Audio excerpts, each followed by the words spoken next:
व्यक्ति किसी और वस्तु या भाव से परिचित हो ना हो, भय और भविष्य दोनों ही व्यक्ति के मन में सदैव रहते हैं, जिनका अस्तित्व व्यक्ति के अस्तित्व पे भारी रहता है। विचित्र है ना? वह वो है जिसे आप नहीं जानते, जो अनजान है, और इसी कारण आपको भय लगता है कि ना जाने क्या होगा। भविष्य वो है जो अब तक घटा ही नहीं, तो जो घटा ही नहीं उसके विषय में चिंता क्यों? आपके हाथ में है वर्तमान। वर्तमान के कर्म सत्य मन से कीजिए और सोचिए ये कि अपने कर्मों को और कितनी श्रेष्ठता से किया जा सकता है। इसलिए आप विश्वास कीजिए, यदि वर्तमान के कर्मों को आप सत्य मन से करोगे तो भय स्वयं ही निकल जाएगा और भविष्य का फल अवश्य ही मीठा होगा। इसलिए भय और भविष्य से डरना छोड़ दीजिए, इस वर्तमान को जी।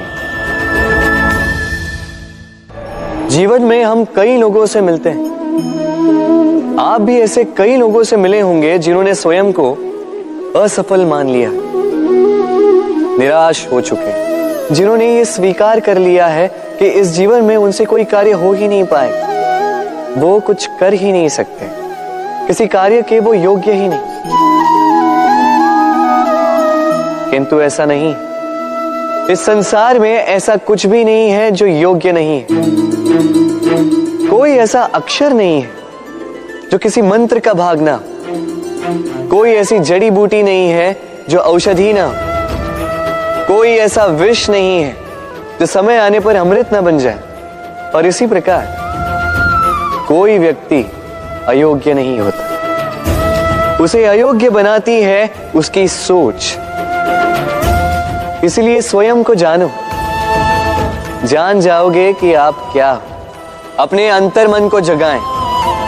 आप देखेंगे कि जिस संसार की नींव ही बनी है आशा से, उस संसार में निराशा, हताशा और हार जैसा कोई भाव अस्तित्व ही नहीं रखता। कितना सुंदर पुस्तक है, सुंदर आवरण है, सजाए हुए पृष्ठ है,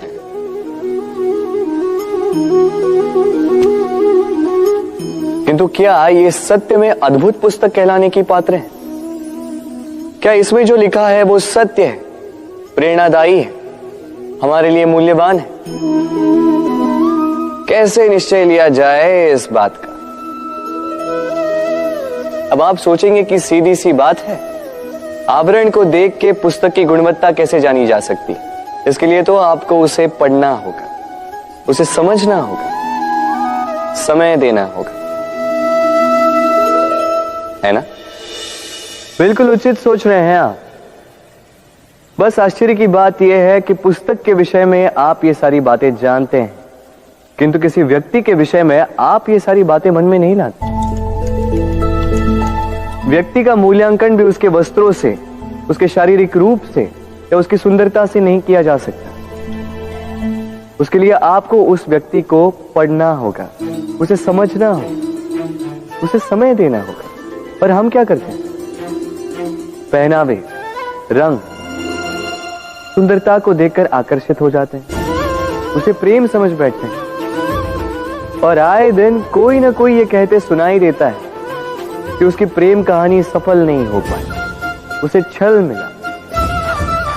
किंतु इसमें दोष किसी और का नहीं, स्वयं आपका है। आपने उस व्यक्ति को समय नहीं दिया, आपने उस व्यक्ति के विचार नहीं परखे। प्रेम 2 क्षण में बनने वाला पकवान नहीं है, इसका स्वाद चखने के लिए आपको जीवन भर का समय देना पड़ेगा। तो समय दीजिए, एक दूसरे के रूप से नहीं, आत्मा से जुड़ी, निश्चित ही मन प्रसन्नता से कह उठेगा, राधे राधे। हम में ऐसा कोई नहीं होगा जिसने वृक्षों को ना देखा, वृक्षों पे इन पक्षियों को ना देखा, इनके घोंसलों को ना देखा, इन पक्षियों को अपने छोटे छोटे बच्चों को भोजन कराते ना देखा। संसार का सबसे ममत्व वाला दृश्य होता है। चिड़िया दूर से अपने चोंच में दाना भरकर लाती है, स्वयं भोजन करने में असक्षम संतान की चोंच में डालती है, स्वयं भूखी रहकर निस्वार्थ निश्चलता से। और जब संतान के पंख निकल आते हैं, वो उसे उड़ना सिखाती और उसके पश्चात उसे स्वतंत्र कर देती है अपना जीवन जीने के लिए। इस आकाश में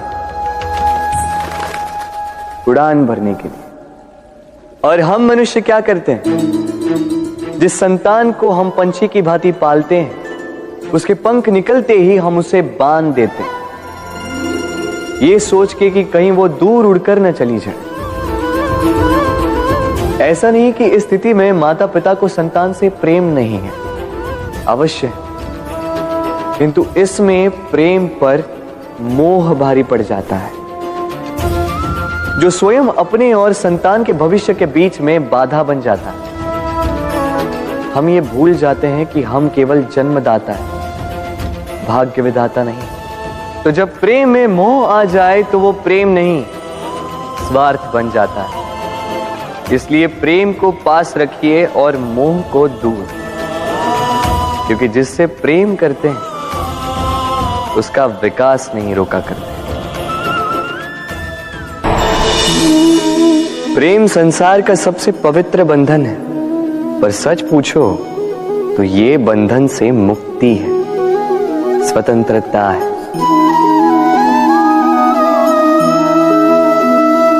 नहीं समझे? समझाता हूं। यदि कोई आपका प्रेम ठुकरा दे, यदि कोई आपका प्रेम समझ ही ना पाए, तो क्या होगा? कुछ उदास हो जाएंगे, कुछ छल करके प्रेम पाना चाहेंगे, तो कुछ बलपूर्वक प्रेम पर अधिकार करना चाहेंगे। किंतु यह आवश्यक नहीं कि जिससे आप प्रेम करते हो उसे भी आपसे प्रेम, क्योंकि प्रेम कोई वस्तु नहीं है, न राज्य है न धन जिसे आप बल से अपने वश में कर सको। प्रेम वो शक्ति है जो आपके लिए हर बंधन तोड़ सकती है, किंतु स्वयं किसी बंधन में नहीं फंसती। तो जिससे भी आप प्रेम करते हो उसे स्वतंत्र छोड़ दीजिए, क्योंकि स्वतंत्रता ही वो भाव है जो जीव को सबसे अधिक प्रिय है। प्रेम सच्चा होगा तो उसे अवश्य समझ में आए। तब तक के लिए निस्वार्थ भाव से प्रेम कीजिए, स्वार्थ हट जाएगा तो प्रेम आ ही जाएगा और मन प्रसन्न होकर बोलेगा, राधे राधे। जब भी प्रेम की बात आती है, हम सबसे पहले मन में एक नायक और एक नायिका का चित्रण कर लेते हैं। क्यों? आपके साथ भी यही होता है ना? पर क्या प्रेम केवल नायक नायिका के आकर्षण का बंधन है? नहीं, प्रेम तो परिवार से हो सकता है, माता पिता भाई बहन से हो सकता है, सखा मित्रों से हो सकता है, देश और जन्मभूमि के लिए हो सकता है, मानवता के लिए हो सकता है, किसी कला के लिए हो सकता है, इस प्रकृति के लिए हो सकता है।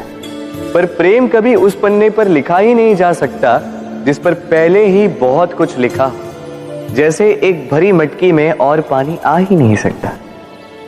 तो यदि प्रेम को पाना है तो मन को खाली करना होगा, अपनी इच्छाएं, अपना सुख सब त्याग कर समर्पण करना होगा।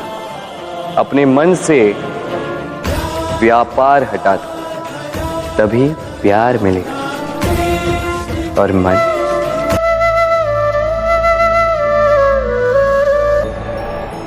मनुष्य की एक विशेष प्रवृत्ति होती है, वो कभी स्वयं से संतुष्ट नहीं रहता, कभी स्वयं से प्रसन्न नहीं रहता। जो है उससे अधिक पाना चाहता, जो पा लिया उससे आगे बढ़ना चाहता, अपने जीवन में बदलाव परिवर्तन लाना चाहता। और ये प्रवृत्ति संसार में सबसे महान है, क्योंकि इसी प्रवृत्ति के चलते संसार में विकास होता है। किंतु इस बदलाव के लिए मनुष्य उसकी खोज में रहता है जो उसके जीवन में बदलाव ला सके, उसे मार्ग दिखा सके, उसके जीवन में परिवर्तन ला सके। और इसके लिए मनुष्य संसार भर में उसे खोजता है जो उसके पास है।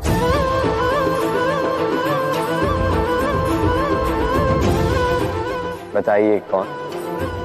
यदि कोई आपका जीवन बदल सकता है तो दर्पण देखिए। वो आप स्वयं है जो आपका जीवन बदल सकते हैं। वो आप स्वयं है जो स्वयं को मार्ग दिखा सकते हैं, जीवन में बदलाव ला सकते हैं, परिवर्तन ला सकते हैं। इसलिए पहचानिए अपनी भीतर की शक्ति को और विश्वास कीजिए इस संसार में आपसे अधिक शक्तिशाली और कोई नहीं। जीवन बदल जाएगा और अंधविश्वास का नहीं, आत्मविश्वास का हाथ थामिए। आपकी समस्याएं स्वतः दूर हो जाएंगी। तो प्रेम से बोल, राधे राधे।